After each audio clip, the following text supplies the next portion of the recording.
Alright, morning everyone. So we're out today. We're going to go for a bit of a snag bash. Going to go out for a couple of hours, see how we go. I'm going to start with, there's a rock bar just over here. Going to tie on a popper, throw a little G-splash at it. Let's see if we can draw something up off it. And then we've got about 3-4 hours to the top of the high. So we're just going to chase this tide as it runs up. A bit unsure on what we're going to do, but you know, we're out fishing and we're just going to make the most of it and see where the day takes us. So without further ado, let's get into it.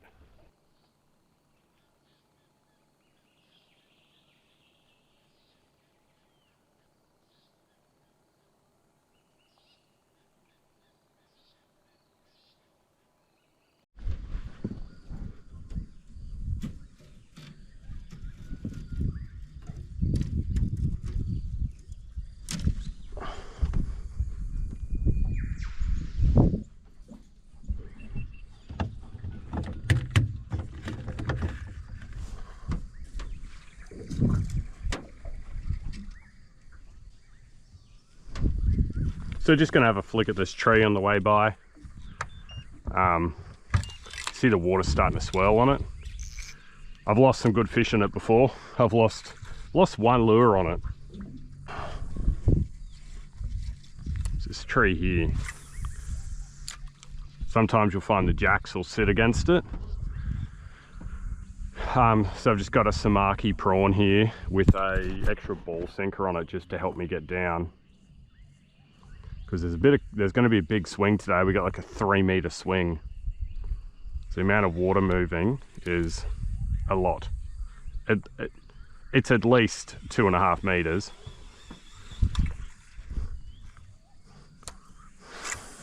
That's basic math for you 101.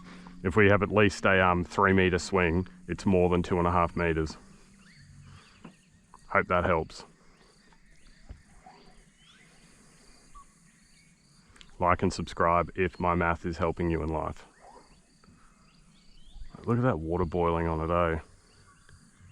You think they would be there all the time. Just so much like pressure on it. It's surprising that there's not fish on it all the time. I'm not trying to I'm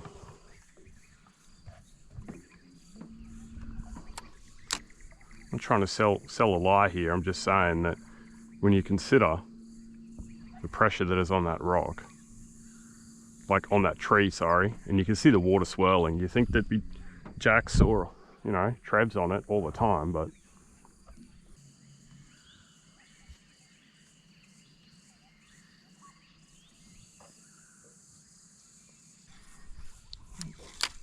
fix up the prawn, give it another flick. Really vibing this samaki in this color, eh? Everyone does a different version of it. These prawn lures are very common these days. So I'm not happy with that cast. I don't think that was in the right zone. I think that was too short.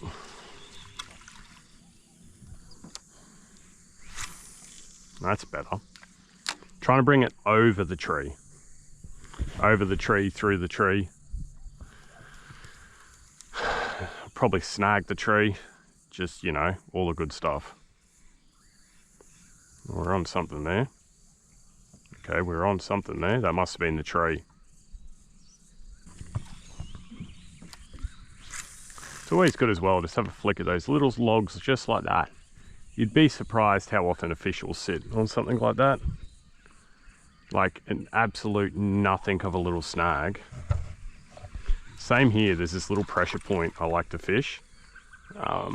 I've caught jacks on it before. The water just tucks hard around this bend. Mate Benny got a good one frogging it one day. Well, he didn't get it, but he lost it. That's what matters. It's not the ones you land, it's the ones that get away.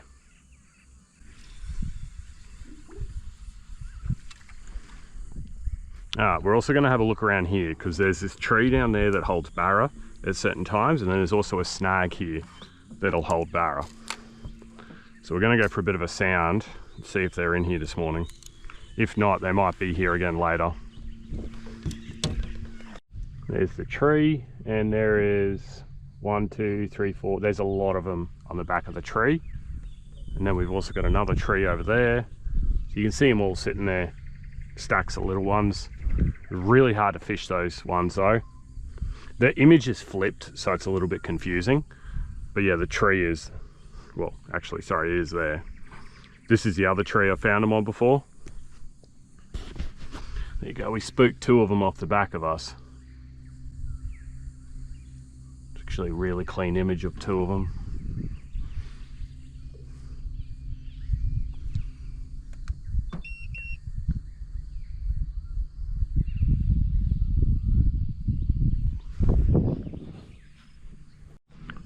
So they're sitting somewhere around there. Wasn't too sure if I've seen one on this tree too. So we'll give this tree a go. So it's not uncommon for them to be here. I've caught them on this tree. I've never caught the ones here though. It's like 18 foot of water. There's normally too much current. We're about 2 hours before the high now. Oh, there was a little bump, so it might be okay. So I've been trying to learn as much as I can about barra fishing. It's a very difficult thing. Like it seems incredibly easy to find the fish, but to catch the fish is the hard part.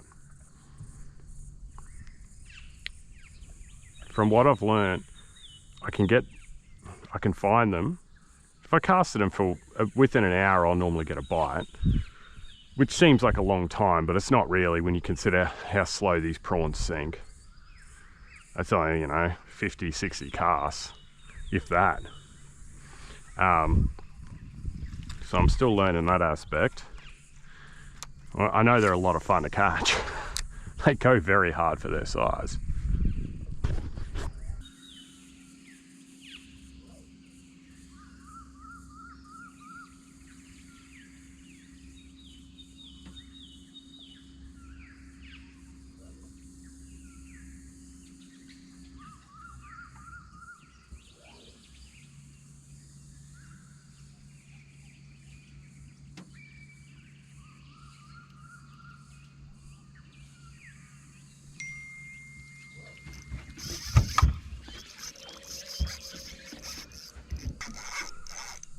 This is big. It's really big and it's heading towards the snag. Oh, I think I got myself a big jack here. He's heading. He's trying to get to the snag down there. Oh God, he's big. Oh, he's a big barra. He's a very big barra.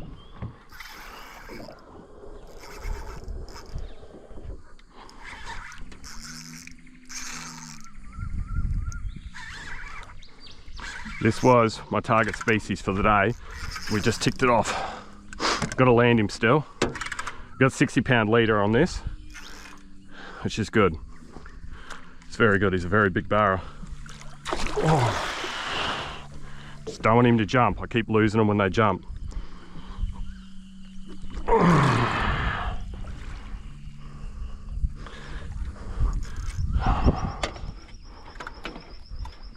God, I'm getting nervous. The longer this fight goes on, the more nervous I get.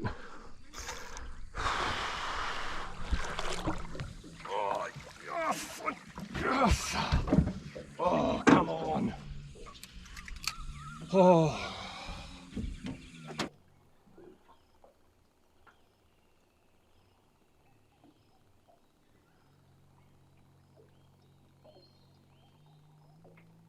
Alright guys, that's all he's come on. So it's just a samaki shrimp. It's in the pearl colour. Really like this colour. Looks very natural. Ball sinker, 60-pound leader, 30-pound braid, my 10 to 20-pound rod, 3,000 spin. I did know these fish were in this region. A little while ago I sounded some further down, come through here before, sounded them. The fish I sounded before were actually in a snag in the very middle of the water. It's about 6 to 8 of them there, but he's come in at 75 centimetres. Stoked with that. Just so stoked, still catching my breath. Didn't expect to catch him. Like, I expected to find him on the sounder. I didn't expect to get a bite and then stick the hooks in and land it. When he was in the net, he spat the hook. So I think it was just purely pressure keeping that in there, which is so lucky. But I'll get him out, I'll show you guys, and then we're going to tag him and let him go. There you go. Beautiful, beautiful fish. Nice dark tail on him. It's just gorgeous, absolutely gorgeous. And I was calling him for a jack because he just kept running for that one snag out in the middle where the rest of the fish were. And that's what was confusing me, is I did think to myself, if he is a jack, he is a big jack. Just those big solid runs. That tail, it's just such a cool fish. But like I said, we're going to tag this guy, grab some photos and let him go.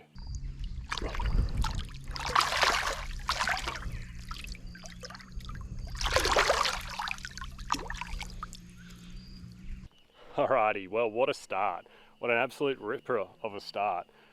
We just let him go here. We're about 75 to 100 meters away from the snag, just because I don't want him to spook the rest. I don't know if it matters. I know it matters with bass. When you let a bass go, it can spook the rest. So I've got a live well in this boat, so I've brought him down here. I've let him go. We've done our photos and that, but I'm just stoked with that. I'm just dead set stoked. I don't know if you can tell, but what a start. So I'm going to head back up there. I'm going to see if I can get another one. I'm probably going to fish the snag till I either snag or lose my lure or get the shits. And then I don't know what else we're going to do for the rest of the day. I wasn't expecting to get a fish pretty much in the first 30 minutes of fishing. Like, we popped that rock bar and got nothing. And then I've just been sounding. And then I sounded them, like I said, out in the middle. And I just thought, oh, I'll flick at that tree because that's where I've actually caught them before. And yeah, just over the moon. Yeah, we'll throw this camera down, we'll chuck back on the GoPros, we'll head back up there. I've got to redo my leader, so we'll head up there shortly and we'll see what else we can catch, eh?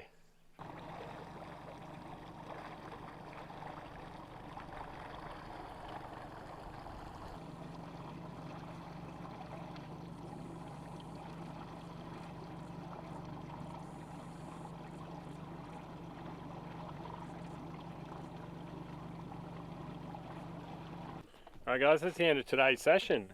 Trolling mode has died, which is just lovely. So we are going to head back to the ramp. And yeah, I hope you enjoyed it. A little bit slower. Well, it was good action and everything came together in the end. But yeah, short day, and yeah, I hope you've learned something from it. Don't forget to like and subscribe, and we'll catch you on the next one, eh?